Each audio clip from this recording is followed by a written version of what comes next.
Good morning dear students, स्वागत है आप सभी का हमारे ऑनलाइन एजुकेशन प्लेटफॉर्म पे। और हम पढ़ने जा रहे हैं साइंस फॉर क्लास 8 क्लास की जो साइंस है, साइंस की स्टडी कर रहे हैं। क्लास 7 तक आपने साइंस की स्टडी करी है, साइंस के बारे में बहुत कुछ जाना है। और साइंस एक ऐसा सब्जेक्ट होता है जिसका मतलब ही होता है जानने के लिए। मतलब क्या होता है? To know. तो साइंस का मतलब ही होता है जानना। अब हम जानेंगे किसके बारे में? साइंस के बारे में। तो आपके सिलेबस के अंदर काफ़ी कुछ दे रखा है, लेकिन हम स्टार्ट कर रहे हैं एक चैप्टर से जिसका नाम है वर्क एंड पावर। क्या नाम है? Work and power.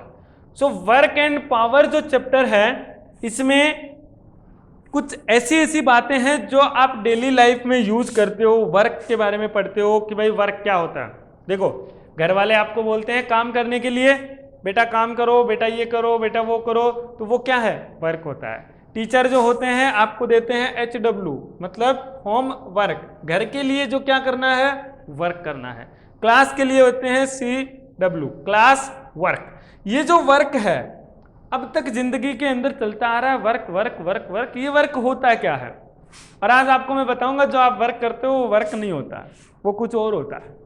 चलो देखते हैं वो कुछ और होता है तो क्या होता है। चलिए, तो बेसिकली हमें पढ़ना है work and power. Work and power पढ़ने के लिए, यानी किसी भी चीज को जब आप पढ़ते हो तो पढ़ने से पहले उस चीज के बारे में आपको नॉलेज होनी चाहिए। उस चीज के बारे में क्या होनी चाहिए? नॉलेज होनी चाहिए। जैसे आप मोबाइल फोन चलाते हो, तो मोबाइल फोन जब आप यूज कर रहे हो तो मोबाइल फोन के बारे में आपको पता होना चाहिए, कैसे ऑन होता है, कैसे ऑफ होता है। बात समझ आ रही? कैसे लॉक लगता है, कैसे लॉक खुलता है, कैसे आप उसमें इंटरनेट चालू करते हो और कैसे आप बंद करते हो, तभी तो आप मोबाइल ऑपरेट कर पाओगे। इसका मतलब हमें वर्क और पावर पढ़ना है तो पहले इनके बारे में पढ़ना पड़ेगा। ये कहां से आए, इनसे पहले कौन था, फिर ये किससे बने। बात समझ आ रही है? चलो, तो उसके बारे में पढ़ना पड़ेगा। तो उसका पहला नाम आता है डिस्प्लेसमेंट।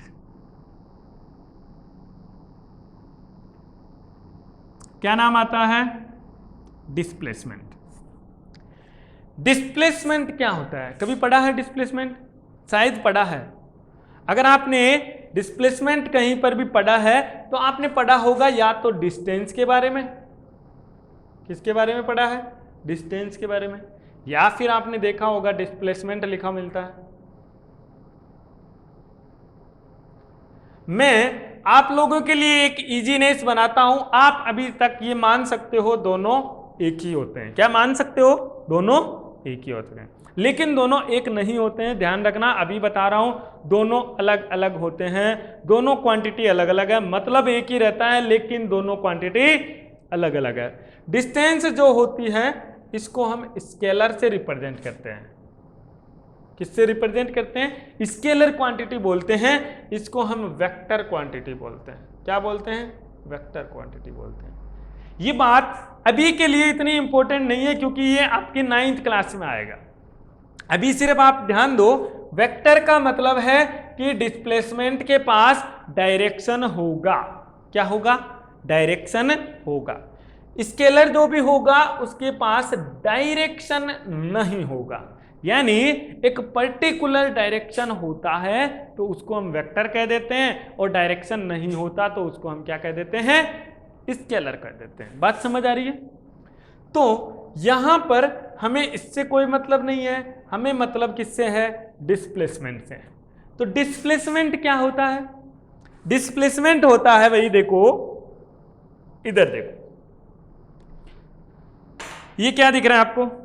मार्कर दिख रहा होगा।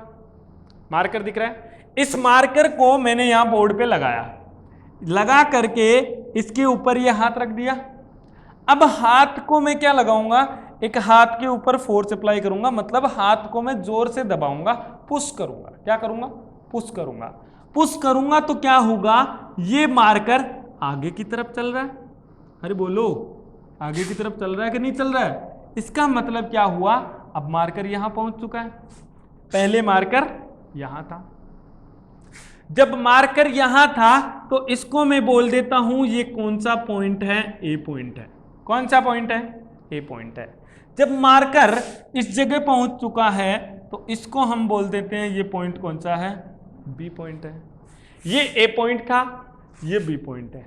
आपने क्या किया, इस मार्कर को यहां रख करके एक पुशिंग फोर्स लगाया, पुश किया। क्या किया, पुश किया।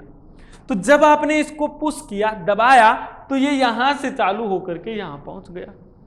तो ये कैसे पहुंचा, इनिशियल पॉइंट और फाइनल पॉइंट दोनों के बीच में कुछ डिस्टेंस होगी। पहले यहां था, अब यहां पहुंच चुका है, तो इसकी पोजीशन क्या हो गई है, चेंज हो गई है। पोजीशन का मतलब क्या होता है, पहले किस जगह पे था और अभी किस जगह पे है, उसको हम किससे बोलते हैं, पोजीशन से बोलते हैं। अब पोजीशन इसकी पॉइंट ए से पॉइंट बी पहुंच गई है, तो दोनों पोजीशन के बीच में कुछ ना कुछ डिस्टेंस होनी चाहिए। तो final position, final position minus initial position, यानी फाइनल पॉइंट और इनिशियल पॉइंट, इन दोनों के बिटवीन हमें क्या देखनी है, डिस्टेंस। और इसी को हम क्या बोलते हैं, डिस्प्लेसमेंट। क्या बोलते हैं, डिस्प्लेसमेंट। बात समझ आई। तो डिस्प्लेसमेंट क्या होता है, displacement the distance between the final point and initial point is known as displacement. बात समझ आई। वहां से यहां आ गया, तो इसने कितनी डिस्टेंस ट्रेवल करी है, वो डिस्टेंस जो होती है उसी को हम क्या बोलते हैं, डिस्प्लेसमेंट बोलते हैं। क्या बोल देते हैं, डिस्प्लेसमेंट बोल देते हैं। So displacement, what is displacement. अगर मैं बात करना चाहूं डिस्प्लेसमेंट की, तो डिस्प्लेसमेंट आपका हो जाएगा द डिस्टेंस, शॉर्टेस्ट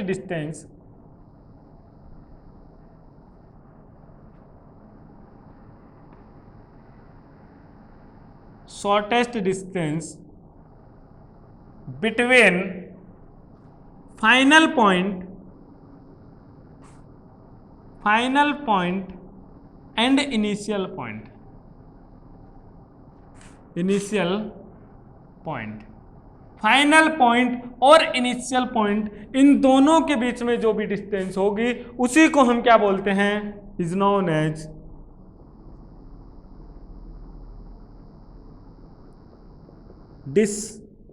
डिस्प्लेसमेंट। बात समझ आई, क्या होता है, डिस्प्लेसमेंट। अब मैंने आपको एग्जाम्पल क्या दिया, मैंने कहा मार्कर रखा हुआ है, पेन रखा हुआ है, इस पेन को आपने पुल किया या पुश किया, पुल या पुश करने से ये इसने क्या की, पोजीशन को चेंज किया। अब बताओ, मैं इस दीवार को पुल या पुश कर रहा हूं, क्या कर रहा हूं, दीवार को पुल या पुश कर रहा हूं। जब आप दीवार को पुल या पुश करोगे तो क्या दीवार यहां से वहां मूव कर जाएगी, क्या दीवार ये यहां से वहां मूव कर जाएगी, नहीं करेगी। इसका मतलब जब मैंने मार्कर को पुल या पुश किया तो वो उसने अपनी पोजीशन को चेंज कर लिया। लेकिन मैं अगर दीवार को पुल या पुश करता हूं, वॉल को पुश करता हूं, तो वॉल अपनी पोजीशन को चेंज नहीं करती है। जो पोजीशन को चेंज नहीं करती है उसके लिए डिस्प्लेसमेंट क्या हो जाता है, जीरो हो जाता है। तो इफ वे, ये बात सीधी सीधी समझ लो, displacement for wall is zero. And मैं पेन के लिए बात करता हूं तो displacement for pen is not zero. Pen के लिए डिस्प्लेसमेंट जीरो नहीं है, बट वॉल के लिए डिस्प्लेसमेंट क्या है, जीरो है। बात समझ आई। तो वॉल के लिए डिस्प्लेसमेंट जीरो, पेन के लिए डिस्प्लेसमेंट जीरो नहीं है। ये कैसे हुआ, ये इसलिए हुआ क्योंकि आपने जो फोर्स लगाया वो फोर्स पेन के लिए सफिशिएंट था कि उसको यहां से यहां मूव करवा सके, लेकिन वॉल के लिए वो फोर्स क्या हो गया, कम हो गया। मतलब वो आगे आएगा कि आपकी पावर जो होती है वो कम होती है, आपने फोर्स अप्लाई कम किया, आपने एनर्जी कम लगाई है, यहीं से सारी चीजें रिलेट होगी। ध्यान से सुनते जाओ स्टोरी को। एक बार डिस्प्लेसमेंट को राइट डाउन कर लीजिए, उसके बाद हम आगे चलते हैं।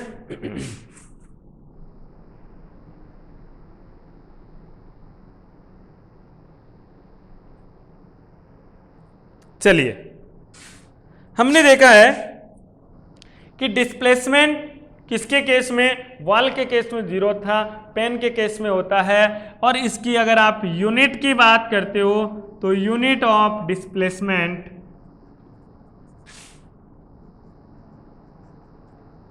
Is a metre. Unit of displacement is metre. Displacement की यूनिट क्या होती है, मीटर होती है। उम्मीद करता हूं ये आपने लिख लिया होगा। अब हम बात करने वाले हैं फोर्स के बारे में। किसके बारे में, फोर्स के बारे में। और आपने पढ़ भी रखा है फोर्स के बारे में। देखो इधर, अब हम बात करते हैं फोर्स के बारे में। फोर्स क्या होता है, फोर्स क्या होता है। अभी अभी आपने क्या किया था, किसी भी पेन को यहां रख करके इसको पुल किया या फिर इसको पुश किया, दोनों में से एक एक्शन किया होगा। तो अगर मैं इसको पुश कर रहा हूं तो ये पेन यहां से यहां पे पहुंच रहा है। पेन को जब आप पुश करते हो तो वो pen one position to another position पे रीच कर जाएगा, पहुंच जाएगा। जब एक पोजीशन से दूसरी पोजीशन पे पहुंच जाएगा, इसका मतलब आपने जो भी पुश किया उस एक्शन का कुछ ना कुछ नाम होगा। और जो आपने पुशिंग एक्शन किया उसी एक्शन को हम क्या बोलते हैं, फोर्स बोलते हैं। क्लियर है। सो मैं यहां लिख सकता हूं पुलिंग और पुशिंग। पुलिंग और pushing action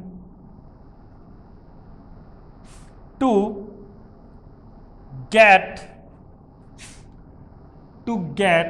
desired displacement is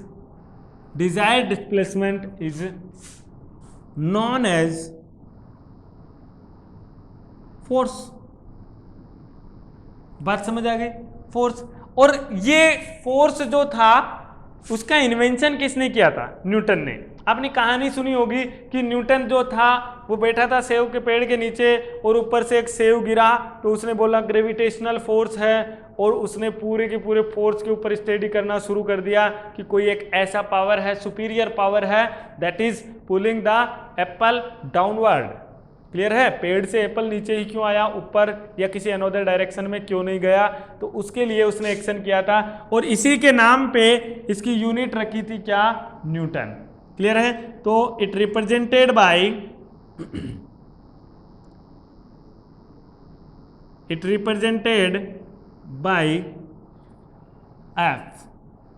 represented by F.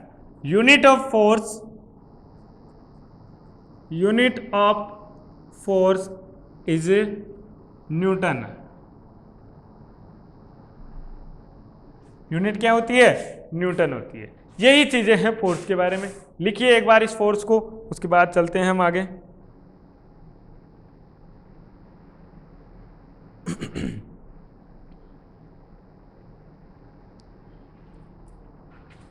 चलिए,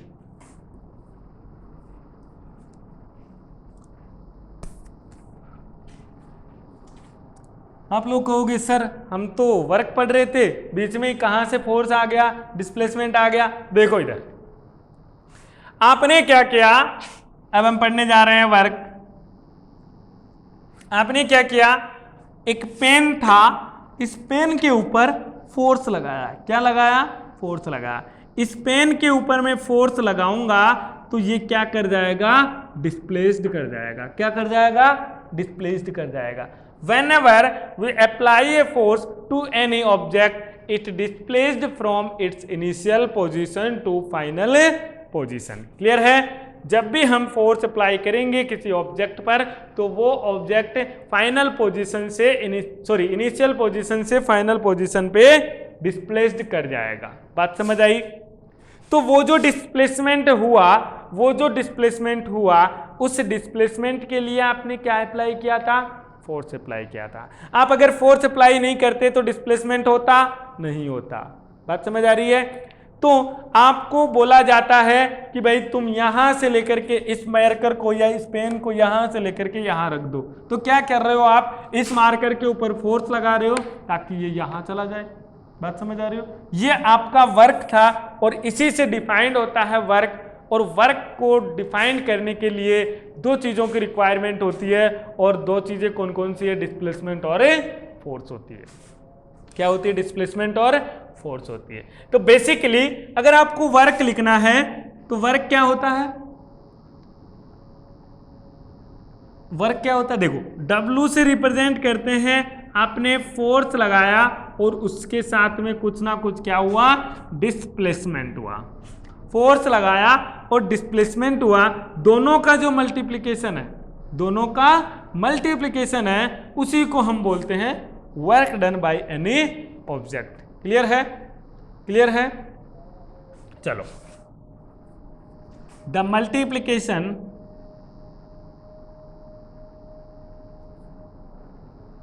multiplication of force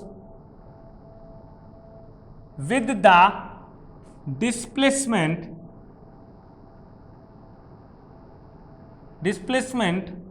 of object in the direction of object is known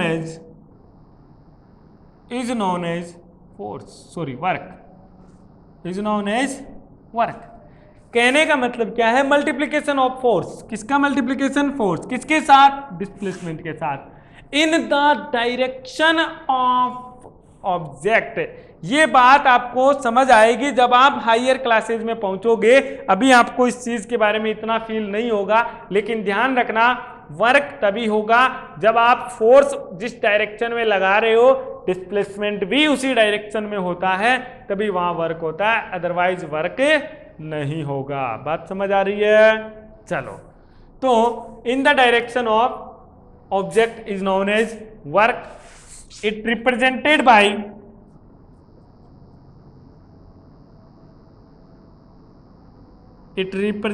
bye W।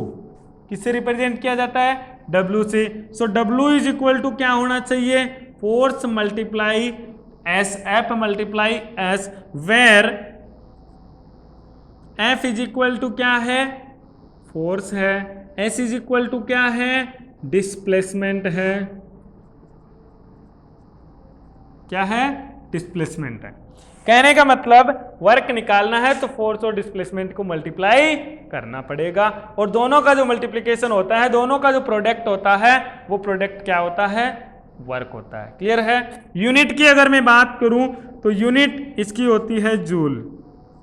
क्या होती है? जूल। और दूसरी अगर यूनिट देखना चाहोगे तो फोर्स की न्यूटन और डिस्प्लेसमेंट की मीटर। तो ये क्या होती है? न्यूटन मल्टीप्लाई मीटर भी होती है। क्या होती है? न्यूटन मल्टीप्लाई मीटर होती है। अब देखो, मैं अगर उसके आगे का यहां कर रहा हूं,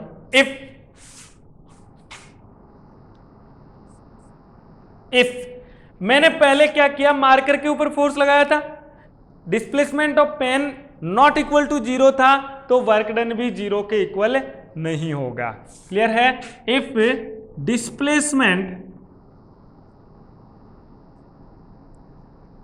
डिस्प्लेसमेंट नॉट इक्वल टू 0 हो, यानी कुछ ना कुछ डिस्प्लेसमेंट होता है, then work not equal to 0 होगा। उस समय वर्क भी आपका मिलेगा। लेकिन आपने वॉल को धक्का दे रहे हो, यहां से वॉल को पुश कर रहे हो, वॉल को पुश करूंगा तो क्या होगा? ये वॉल एक जगह से दूसरी जगह जा रही है क्या? नहीं जा रही। पोजीशन चेंज हो रहा है क्या? नहीं हो रहा। अगर पोजीशन चेंज नहीं हो रहा है तो इसमें वर्क भी नहीं होगा। क्यों नहीं होगा? If position of object remain same, that is position of object remain same, that is, इसको हम क्या बोलते हैं, जिस पोजीशन को, इसी पोजीशन को बोलते हैं displacement. Displacement is 0, then work done will be equal to क्या हो जाएगा, work is equal to force multiply displacement होता है। फोर्स मल्टीप्लाई डिस्प्लेसमेंट, यानी फोर्स तो आप लगा रहे हो लेकिन डिस्प्लेसमेंट 0 हो रहा है। डिस्प्लेसमेंट 0 हो रहा है, इसका मतलब वर्क भी क्या हो जाएगा, work is equal to, force तो है कुछ ना कुछ लेकिन डिस्प्लेसमेंट क्या है, 0 है, देन वर्क भी क्या मिलेगा आपको, 0 मिलेगा। वर्क भी क्या मिलेगा, 0 मिलेगा। कहने का मतलब क्या है, घर वालों ने बोला कि बच्चा इस दीवार को यहां से उठाकर वहां रख दो, तो आप बच्चा क्या कर रहा है, फोर्स लगा रहा है। फोर्स तो लगा रहा है लेकिन दीवार यहां से वहां रखी गई है क्या, नहीं रखी गई है। अगर दीवार यहां से वहां नहीं रखी है मतलब आपने काम नहीं किया। घर वालों को क्या लगेगा, आपने काम नहीं किया है, आपने वर्क को फिनिश नहीं किया है। कहने का मतलब डिस्प्लेसमेंट 0 हो रहा है, इसका मतलब वर्क भी क्या हो जाएगा, 0 हो जाएगा। दूसरी कंडीशन ये हो सकती है कि फोर्स 0 हो जाए। अगर फोर्स 0 है तो ऑब्वियस बात है डिस्प्लेसमेंट वैसे ही नहीं होना, तो क्या हो जाएगा, वर्क भी 0 हो जाएगा। और मैंने एक बात बोली है कि डिस्प्लेसमेंट और फोर्स दोनों क्या होने चाहिए, डायरेक्शन सेम होनी चाहिए। डायरेक्शन सेम होगी तभी वो क्या होता है, वर्क होता है। बात समझ आ रही हो। आपने एक कुली को देखा होगा कभी कभी, क्लियर है, किसको देखा होगा, कुली को। कुली के केस में क्या होता है, ये बक्सा है, कुली क्या करेगा, बक्से को ऊपर रखेगा। अब देखो बक्से का फोर्स लग रहा है नीचे की तरफ, बक्से का फोर्स किधर लग रहा है, नीचे की तरफ, डाउनवर्ड लग रहा है, और कुली जा रहा होता है इस डायरेक्शन में। कुली किस डायरेक्शन में जाता है, इस डायरेक्शन में। तो उसका डिस्प्लेसमेंट क्या है, डिस्प्लेसमेंट की डायरेक्शन ये वाली है लेकिन फोर्स की डायरेक्शन डाउनवर्ड है। क्या कुली के ऊपर फोर्स लगा तो कुली नीचे गया, नहीं गया। कुली नीचे नहीं गया तो किधर गया, इधर गया।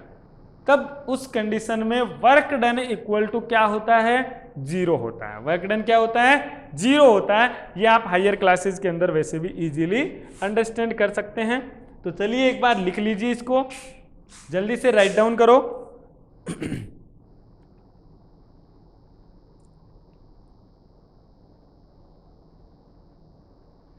चलिए, तो ये बातें थी किसके बारे में, वर्क के बारे में। हमने वर्क पढ़ लिया। इसके बाद आता है एनर्जी, और एनर्जी को पढ़ेंगे हम नेक्स्ट लेक्चर में, क्योंकि लंबा हो जाएगा काफ़ी लेक्चर, टाइम अभी इतना होगा नहीं इस वीडियो के लिए। तो मिलते हैं अगली क्लास में, तब तक के लिए थैंक यू वेरी मच। खुश रहिए, पढ़ते रहिए।